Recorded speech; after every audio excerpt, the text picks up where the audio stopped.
FSN Radio. It's all about what's next. Go to financialsurvivalnetwork.com and sign up for your free weekly newsletter. You'll also get 3 free reports. The Financial Survival Network. It's all about what's next. This episode of the Financial Survival Network is brought to you in part by Sandstorm Gold Royalties. Sandstorm Gold Royalties is a different kind of gold company. They purchase royalties on select mining operations and receive a percentage of the revenue in return. Sandstorm now has a portfolio of over 185 gold royalties around the world. See how gold royalties differ from other gold mining investments at sandstormgold.com. That's sandstormgold.com. Sandstorm Gold Royalties trades on the TSX as SSL and on the New York Stock Exchange American as SAND. Welcome, and you are listening to the Financial Survival Network. I'm Clarey Lutz. It's, can you believe it, November 13th, 2018. Time waits for no one, as the Rolling Stones once said, and I think a wiser philosopher than them said it as well. But in the meantime, we're catching up with our good friend Captain Capitalism, Aaron Clarey, and make sure you take a look at his site, which is captaincapitalism.blogspot.com. Hey, as always, be a part of the show. Join us.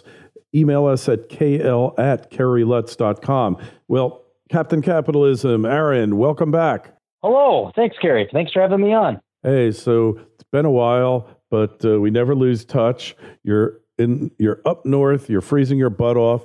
Down here, it's a bone-numbing 81 degrees in Palm Beach County. It's great weather to count votes in. Your temperature is literally 10 times our temperature up here this morning. 8 degrees this morning, and I thought about you. I was like, Carey's probably just at his pool or something right now, and it is miserable here. We got the fire starting, and it hasn't even been. It's not even Thanksgiving yet. Well, speaking of fires starting, have you seen what's going on in California? I was literally 1.5 miles, 2 miles away from those wildfires. And I'll tell you, Aaron, you never saw anything like it. There were clouds in the sky, dark brown clouds. They weren't clouds. They were smoke from the fires going on, and they were out of control. And at night, you could see them up in the hills flaming out. And there was nothing that man could do to stop these fires. Isolated spots, yes. Supposedly now the fire is 20% under control. I don't know how you make that measurement. Have you ever stopped to figure out, well, it's still burning like crazy, burning tens of thousands of acres, but we got it 20% under control. I mean, is that confidence inspiring or what? I did see a lot of forest fires when I lived in Wyoming. And the difference between Wyoming and California is there are no people in Wyoming. So a lot of times they just let those burn out because they knew it'd go up a canyon or something like that and never run out of fuel. But frankly, I couldn't care about California. I don't care about Malibu. Too bad. The liberal houses are burning. That's just too bad for them. As long as it's not my house, I don't care. Well, I mean, you got to feel for them as people. It's a horrible thing to go through, to lose your life's possessions, which is why you shouldn't get too attached to anything or anyone, because in a moment's, as that song by Meghan Trainor, in a puff of smoke, it could all be gone, right? Yep. But I am probably that's why I don't really build on hurricane zones or floodplains or places where there might be wildfires. But we don't really have that problem here in the Twin Cities. We just have an abundance of snow. That's why there's no fire threat, is because of all the snow and the cold on the ground. Well, you know what it is that you're too rational, That's your problem. I mean, hey, to not build on an earthquake fault, gee, that's really dumb. Why would you want to do that? Yeah. Although I'll tell you this, there is at least California. I mean, we got the same taxes effectively as California. At least in California, we do have nice weather. A buddy of mine and I were talking about how Minnesota is kind of the worst of both worlds, where we don't even have the weather here. And they crassly joke this is like dating a fat woman that has attitude and lip on top of it. It's just like there's no redeeming quality whatsoever. And so especially after the last election we had, Minnesota turned hard left. Yeah. And now a lot of people are, they say it, but they're not like Barbara Streisand. I know several people that are already making plans to move, including myself. So we're getting out of Dodge, and the capital flight has begun. Hey, and it's been going on in New York since I was a glimmer in my mother's eye. Literally, when you think about it, the capital flight's been going on, for 2 generations now, Aaron, and it's not an accident. You are effectively voting with your feet, correct? Correct. And I would say, it happens throughout history. People have always moved their capital. The East Indians are trying to smuggle gold out because of the capital controls East India put on their people. The Bitcoin, cryptocurrency, I'd say the lion's share of its value are people under kleptocracies and dictatorships trying to get whatever they possibly can. My friend Khan, when his family escaped Vietnam, they had to escape with things like watches and jewelry and be very clandestine. But thankfully here in the United States, within an interstate environment, you can vote with your feet without having to really change your citizenship or anything terribly drastic. So a lot of the Minnesotans are now, calling up realtors, looking this spring to go to South Dakota, where there's no state income taxes, a much more conservative, traditional, pro-American environment. But then South Dakota isn't much better temperature-wise, and so I know a lot of people are like, well, let's go down to Florida. You guys got a decent economy down there. You got warmth. Maybe it's a little humid, but no, there's so many other places to be than cold New York, snowy Minnesota, Michigan, Connecticut, Massachusetts, Boston. Yeah, I don't know why people stay there. I can't quite figure it out either.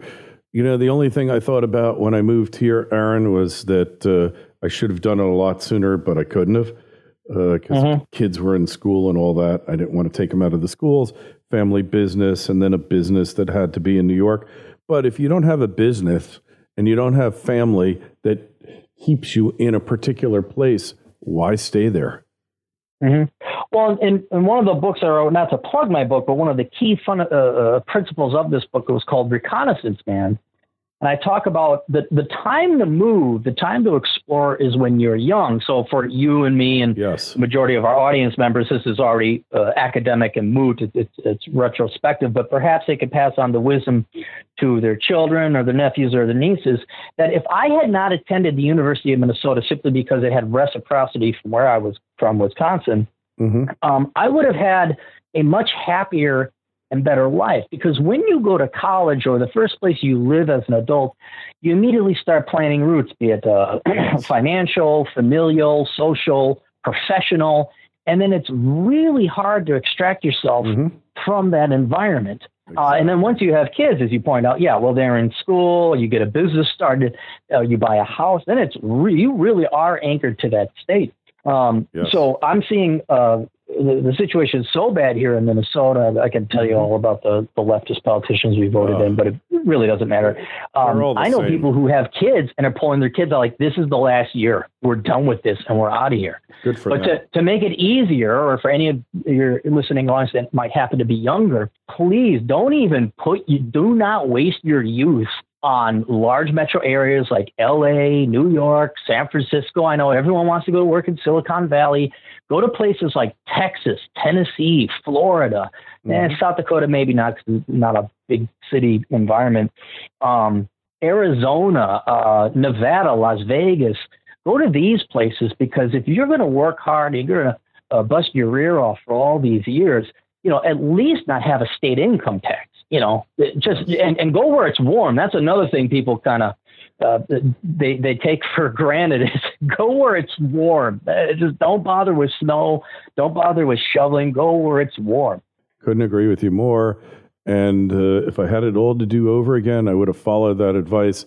Who knows? Maybe I would have been in California, because the only other place I really would have gone to school was in LA, or in I should say someplace in sunny Southern Cal, and life would be totally different now, So who can say?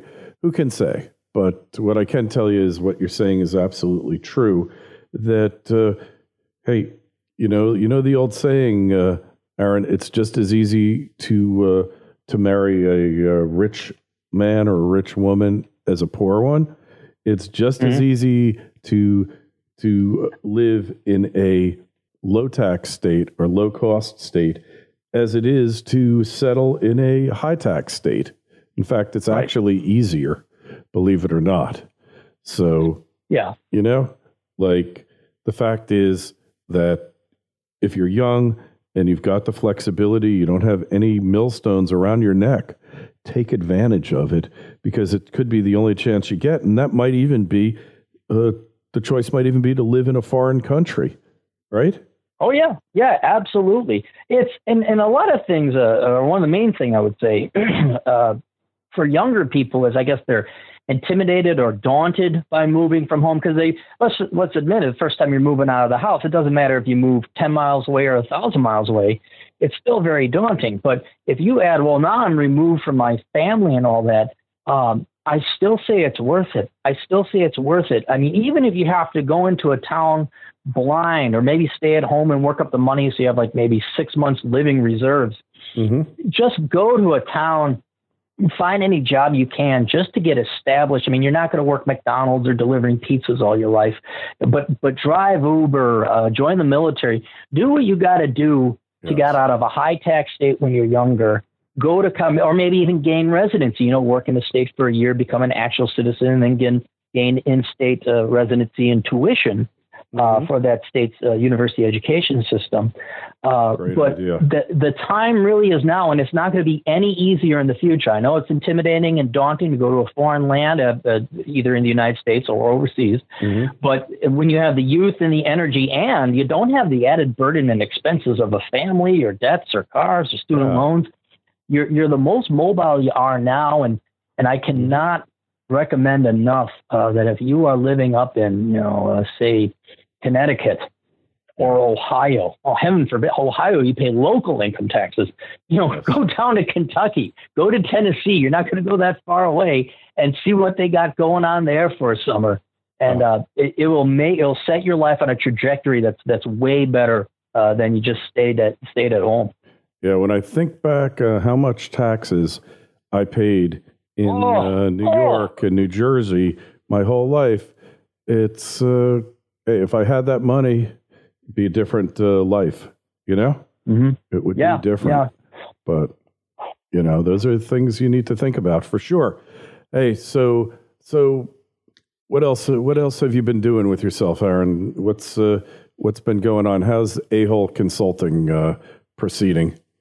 That's going great. It's stagnated finally. It was growing, and finally tailored off, which is fine, because unfortunately, but necessarily, kind of like insurance, what I've had to do recently is diversify my brand. And the reason why is because of all the censors, the deplatforming, and the banning that's been going on with YouTube, Amazon, PayPal, things like that. So I invested a lot of effort and time in the past with my books and the podcast and all that other stuff. But, Alex Jones got deplatformed. Sure. I don't know if you heard of Roosh V. He's an author that Amazon got rid of 9 of his 14 books because he literally got banned because they wrote a book on how to pick up women and get laid. Oh, I know that guy. What's wrong with that? Yeah. What the hell is wrong with that? But there's nothing wrong with it. It's what we've done since time immemorial, Clarey. That's what men are programmed to do. But being man is illegal. It's bad now.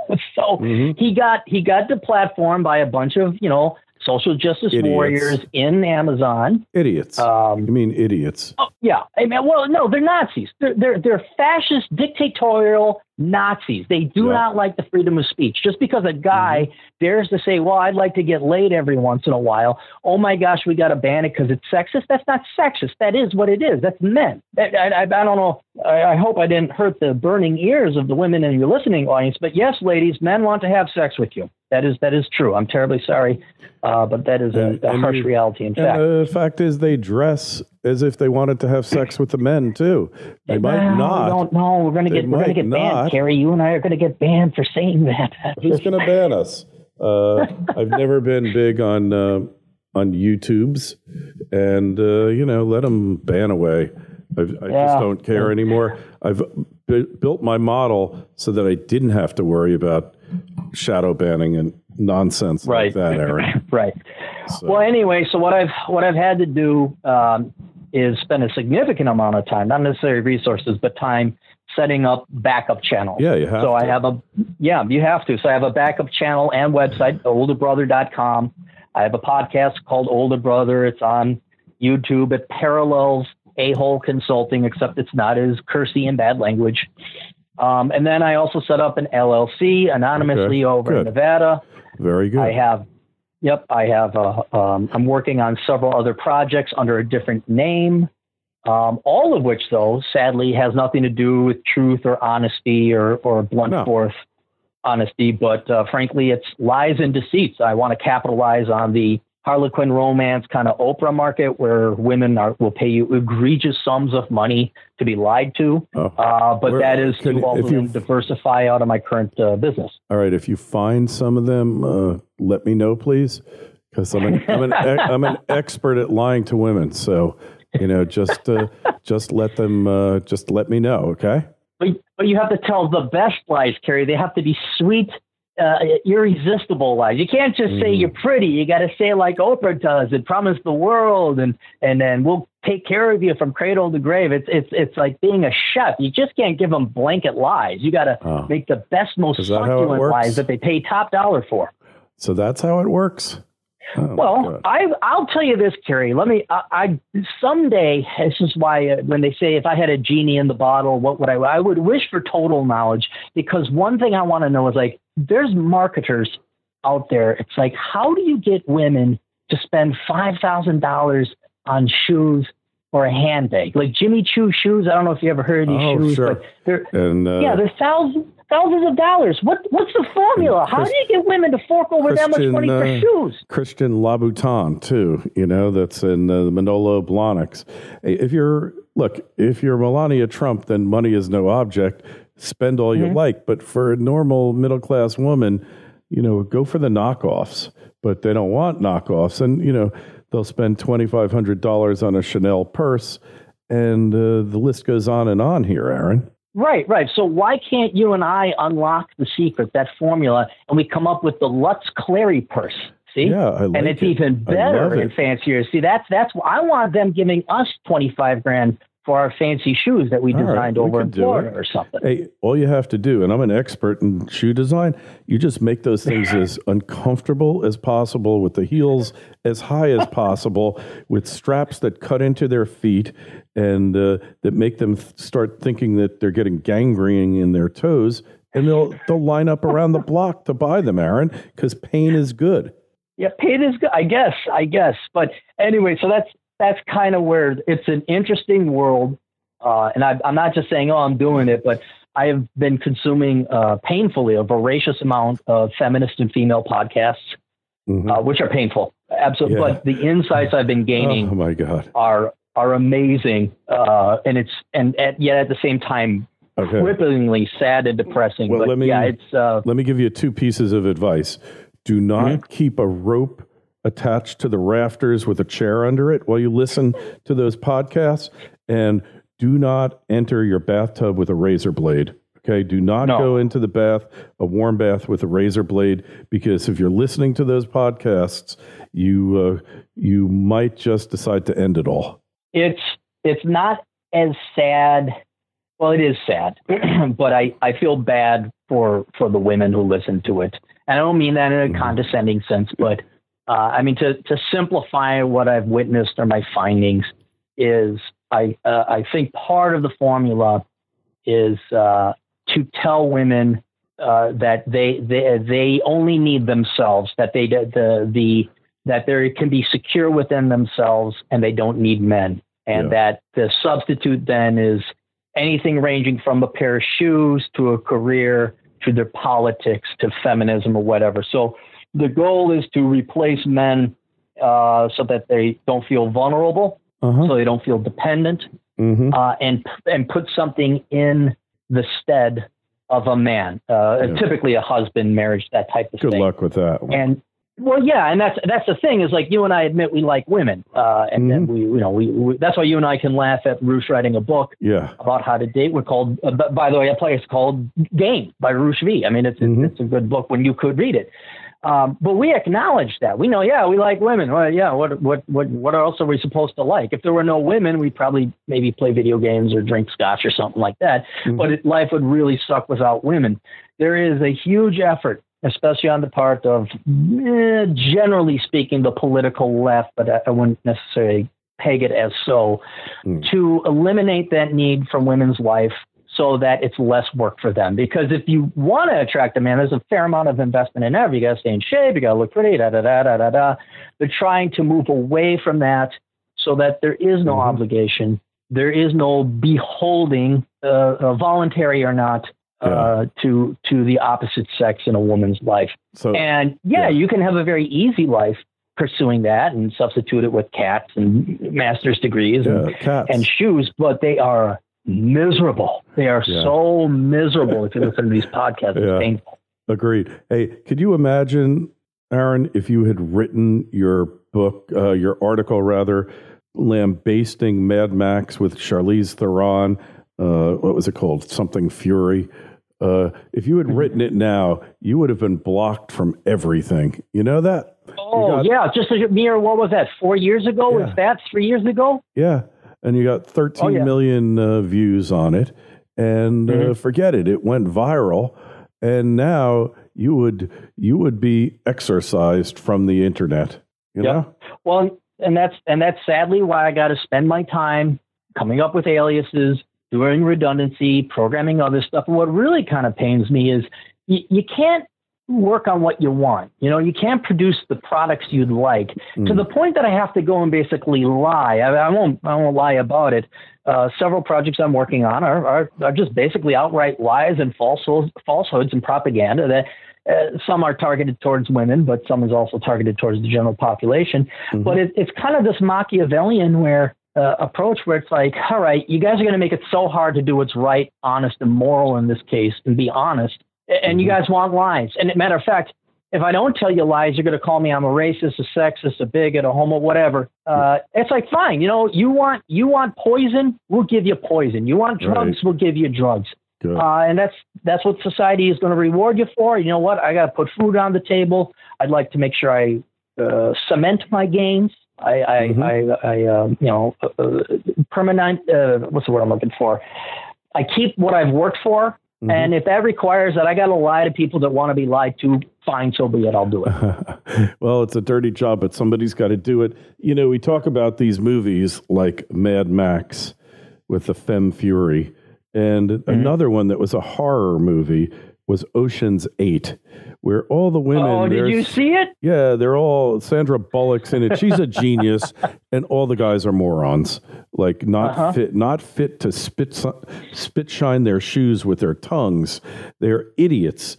They are just the worst, lowest form of man, no pun intended. And the women are the geniuses, and they take the men, and they, you got to. I don't want you to have to see the movie, but I don't want to give a spoiler either, right? Go ahead, I'm not going to watch it because I don't. Yeah, well, it's a remake of a remake. That wasn't that good a remake. Bunch of women. I don't need to see it. Yeah, they just feminized all the leading parts, and somehow, and that is the trend in movies today. I'm sick of it. I don't want to see another movie with a female-male lead character, a female who's playing a male lead. It's garbage. Right. It's demeaning. It's condescending to males, and it's bad for society. Well, and forget all that. It's just not entertaining. Yeah, well, that too. If all you got is let's take this movie that was made and remake it now with a different gender. I mean, they did that with Ghostbusters.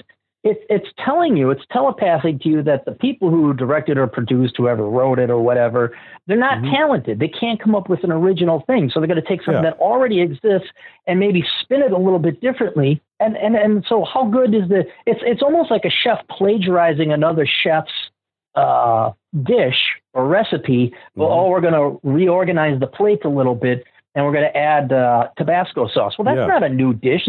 This I've already tried it. Now you ruined it with Tabasco sauce. Come up with something new and original, but they can't because that takes effort and work and talent. Yeah, exactly. It's laziness and it's agenda-driven remakes that have no value whatsoever, zero value, right? And the sooner we get rid of them, the better. I mean, hopefully they made no money on this stupid Ocean's 8. Let's see what did it gross, I wonder. I'm going to check it out. But, it was a lousy movie and, it just really was sickening. So I'm glad we're off. I think Hollywood will find out. It may not be in yours in my lifetime, but the day is coming that Hollywood is going to find out that people don't want politics in their movies. Yeah. But they don't want politics mixed in with the fun. Like, what's great about Back to the Future?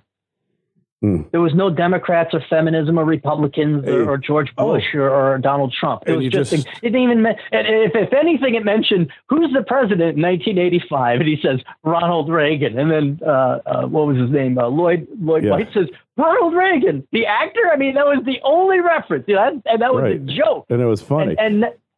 Hey, I went to see Seinfeld in West Palm Beach. Jerry Seinfeld, he won't play in colleges anymore because he said it's pointless. They have no sense of humor. And truer words.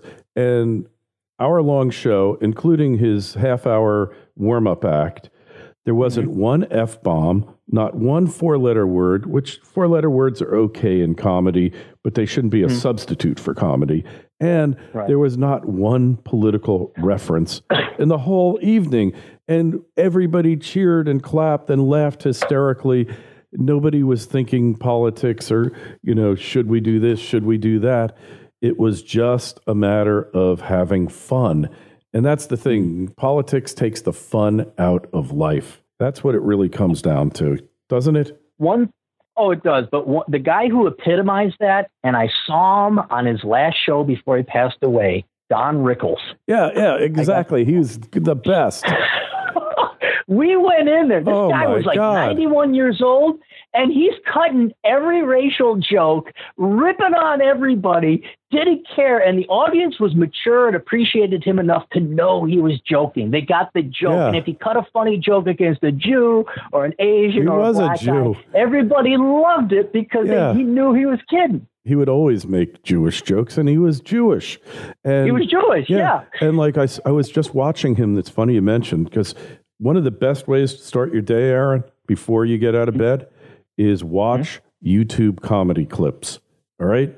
Because whatever your mood is, you watch like Rodney Dangerfield, you watch Bob Newhart, you watch Don Rickles, like I was this morning, and he goes on Johnny Carson and he's insulting Ed as being a fat drunk, and is always having keg parties with the Clydesdales, and he's insulting Johnny as not being a competent host, of which Johnny was the best host ever on any late night TV ever in the history of humanity.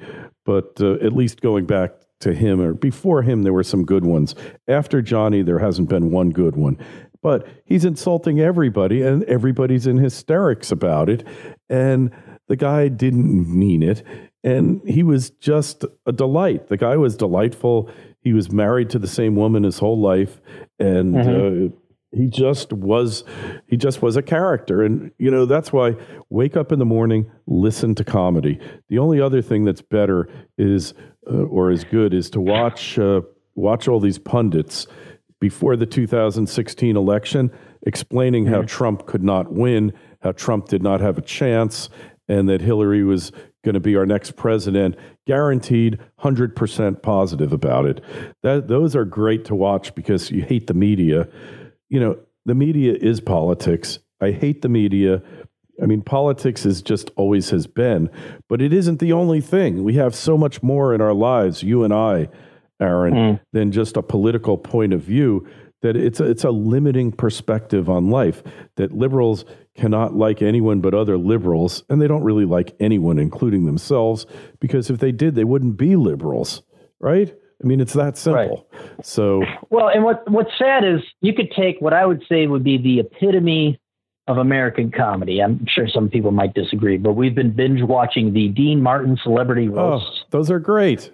And I would love nothing more than to make it mandatory viewing for every millennial and Gen Z college student today. That you have to watch that and try not to laugh. And I think they'd be appalled because of all the give and take and racial and sexual exchanges and jokes and everything. Yeah. And it's sad because like if you can't laugh at that, my God, you're not human, and you gotta be miserable. You gotta be absolutely miserable if you don't like the Sammy Davis roast or the the John Winters roast or any one of those old classic 70s and 60s actors.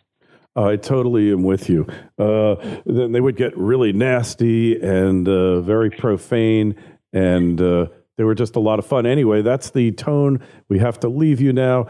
But to find Aaron's work over at captaincapitalism.blogspot.com. What's your YouTube channel, by the way? Just search Aaron Clarey, and then my other YouTube channel, you just search Older Brother. You'll find it. Excellent. Hey, and be a part of the show. Email us. If you enjoyed this, if you didn't enjoy it, just send us an email to kl@kerrylutz.com. It's the best part of my days when I get your emails. The Twitter feed, if you so indulge, is @KerryLutz. And the Facebook page is Financial Survival Network. I'll try to post some stuff there. On my personal Facebook page, it's kind of a subset of that Reddit board, The Florida Man. And we have just some great Florida anecdotes. I mean, the election, politics aside, is one of them. Anyway, Aaron, we'll talk to you again soon, man. You be well and stay warm. Thanks, Gary. FSN Radio. It's all about what's next. Go to financialsurvivalnetwork.com and sign up for your free weekly newsletter. You'll also get 3 free reports. The Financial Survival Network. It's all about what's next.